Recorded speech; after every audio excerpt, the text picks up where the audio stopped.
कोण करायला लागलं, आमच्या आई बहिणीचे डोके कोण फोडायला लागलं हे आम्हाला चांगलं कळतं. आणि आमच्या गोरगरिबाचे मतं घेतल्यावर कोण बदलतं त्याच्यावर आमचं बारीक देणे. गोरगरिबाचे मतं घेतल्यावर एकदा वेळ निघून गेल्यावर कोण कोण काय बोलतं मीडियात, पेपरला काय छापून येतं याच्यावर बी देणे आमचं. तुम्हाला बी उमेदवार नंतर उभा करायचे ध्यानात राहू द्या म्हणा, ते बी सुरू नको, वाचवून बोलत जाऊ नको म्हणा, वयानुसार बोलत जावा. त्यांना 43% मतं मिळालेली आहे, त्यामुळं ही मतं आणखी अधिक वाढतील, चिंता करायची गरज नाही असं म्हणतात. तुम्ही जर आमचं ठरल्याप्रमाणे दिलं नाही, तुमचे किती टक्के आहेत मला नाही माहीत, 100% तरी जरी झालं ती तुम्ही बदल करून तरी सगळं भुईसपाट होणार. तरी मी चॅलेंज देत नसतो आणि एकदा मागं लागलो तर मोडील्याशिवाय सोडित नसतो. माझा फडणवीस साहेबांना विरोध नाही, शिंदे साहेबाला नाही, कोणत्याच पक्षाला नाही, पण आरक्षण दिलं तर मी सोडित नसतो. हा, तुम्ही समज समजून घ्या, गैरसमजातून बाहेर या. तुम्हाला थोडंफार दुसरं काय झालं असतं इंजेक्शन देऊन ते ताकद वाढीलीच तुमची, पण गैरसमाजाला इंजेक्शन नाहीये. तुम्ही त्याच्यामुळं त्या भोपळ्यातून बाहेर या. तुमच्या भोवती सांगणारे तुमचे प्रवक्ते आहेत, गणित करून सांगत आहेत, कॅम्प्युटरवर सांगत आहेत, तुम्ही त्याच्यातून बाहेर पडा, सत्यता हाताळा. एखादा जाड दिसला म्हणून त्याच्या मागे जनता आहे किंवा तो गैरसमज दूर करू शकतो, ह्या भ्रमातून बाहेर पडा. त्याजवळ फक्त ताकदच असं समजा, त्याला ढकलून दिलं तरी तो पडू शकतो. फोकस ताकद आहे त्याची असं समजा, त्याची व्यायाम केलेली ताकद नाहीये. ते जरा गैरसमजातून बाहेर या. तुमचा 100% जरी तुम्ही ती भर काढली तरी जर तुम्ही आमचं काम केलं नाही तुमचं कोणाचंच येऊन देणार नाही. आणि तुम्ही आमचं द्या, आम्हाला राजकारणात जायचं नाही. माया मराठ्याचा माझा राजकीय मार्ग नाही, आम्हाला त्या राजकारणाशी देणं घेणं नाही. त्या राजकारणाला तिकडे काढी लागून द्या. आम्हाला आमचे लेकरं मोठे करायचे मराठ्यांचे, आमच्या हक्काचं आम्हाला टिकणारं 50% आतलं ओबीसीतलं आरक्षण आमचं आम्हाला द्या. यशस्वी मागं घ्या, हैदराबादचं गॅजेट लागू करा. ते राजकारण तुम्हाला लखलाभ हे मराठी तुम्हाला डोक्यावर घेऊन नसते. याच्यापेक्षा काय सांगू तुम्हाला, तरी म्हणतात काय होता समज होता, गैरसमज होता, काय होतं, आमकं होतं, तमकं होतं. ते पडा राव बाहेर, आणखीन तरी बाहेर पडा. हातातून गेल्यावर पश्चाताप करता टकोर राहणं घ्या चापटी. त्या टायमाला वेळ निघून गेलेला असं. ओबीसीचे एक नेते आईवडे त्याने असं सांगितलं, जर ओबीसीतून पुन्हा तेच वाक्य मागच्या आंदोलनाच्या काळात जे झालं होतं तेच, तर आम्ही स्वस्त बसणार. कवा बसलात म्हणा तुम्ही, स्वस्त बसलेलाच नाही तुम्ही. आम्ही ओबीसी मराठा गावखेड्यातले एक आहे जागा, पण मी त्यांना कधी विरोधक मानले नाही. त्यामुळे त्यांच्या आजपर्यंत मी कधीच प्रश्नाला उत्तर दिलेलं नाही, कारण त्यांना आम्ही विरोधक मानलेलंच आणि मानत पण. कारण शेवटी आम्ही गावखेड्यातले मराठा आणि ओबीसी एक आहेत म्हणून त्यांना उत्तर देत नाहीत. त्याचा अर्थ काय वेगळा नाही काही. मी त्यांना आतापर्यंत किंवा स्वार्था कोणालाच उत्तर दिलेलं नाही, कारण आम्ही त्यांना शत्रू किंवा विरोधक मानलेलं नाही, आम्हाला मानायचं पण नाही. त्यांना सोडित. आता हे नॅरेटिव्हवर दोन्ही बाजूने चर्चा सुरू आहे निकालानंतर. तुम्ही असं म्हणाले होते निवडणुकीपूर्वी, मी कुणा मराठा समाजाला सांगत नाही की कुणाला मतदान करावं, की ते स्वतः ठरवावे. पण आता असं दिसतंय की तुमच्याकडे पाहून तुमच्या आंदोलनाला फार काही सरकारने दखल घेतली नाही, म्हणून सगळे मराठी एकवटून महाविकास आघाडीकडे गेले का? मी नव्हतो त्या निवडणुकीत, त्यामुळे मला त्याचं उत्तर द्यायचंच नाही.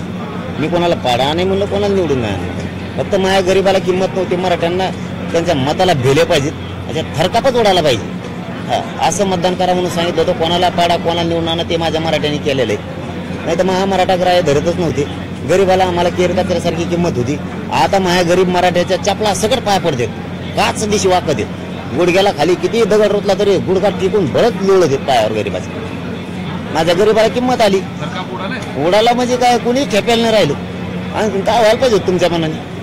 तुमच्या मनात आणखीन वेगळं काही आहे का? याच्यापेक्षा काय व्हायचं असलं तुमच्या मनात काय आणखीन? तर जर नाही आरक्षण दिलं तर विधानसभेला बघा तुम्ही, माझ्या नुसते माझ्या बघा तुम्ही, किती यांना काम करू द्या तुम्ही, याने घासून आणू द्या काय आणायचं ते.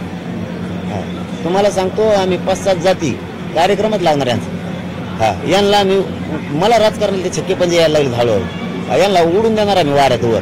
आम्ही सुप्त लाट भर पाडणार खालू. जरांगे पाटलाच्या नादी लागू नका. ते आता तुम्हाला नाही दखल घेतल्यावर सांगणारे प्रेस घेऊनच मी. 288 उमेदवार कोणचे, मतदान कसं होणार, यांचे किती विश्लेषक येतात आणि किती आपटू घेतात खुर्च्या बसून चॅनलवर, सभेत भाषणं ठोकल्याने मतदान होत नाही.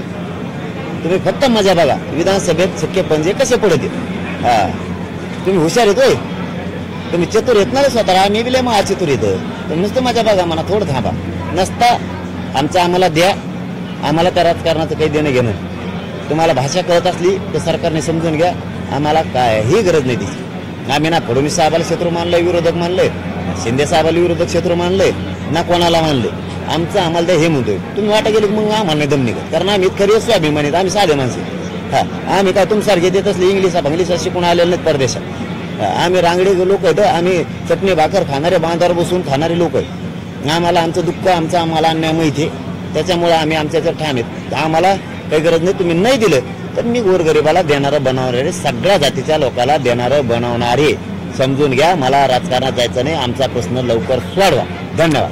तरी एक प्रश्न असा आहे की त्या नॅरेटिव्हचा त्या समाजाचा आता विचार मांडून नवीन नॅरेटिव्ह तयार करण्याचा प्रयत्न सत्ताधाऱ्यांचा आहे का तुमच्या आंदोलनाच्या संदर्भात असं वाटतं का तुम्हाला तुम्ही म्हणता गैरसमज पसरला ना आम्ही ते नीट करू जाताना कोणाकडे नीट कराल तुम्ही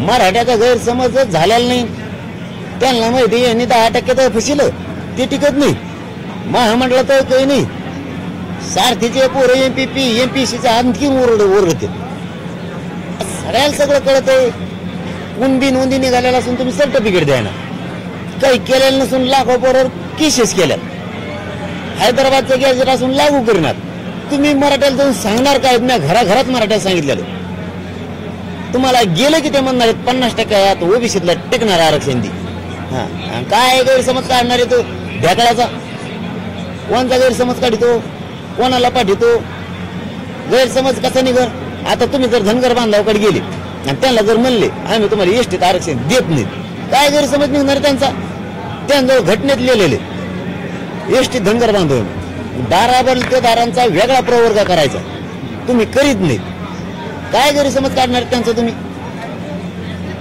प्रमुख मागणी सोबतच सुरुवातीच्या पहिल्या उपोषणापासून ते आतापर्यंत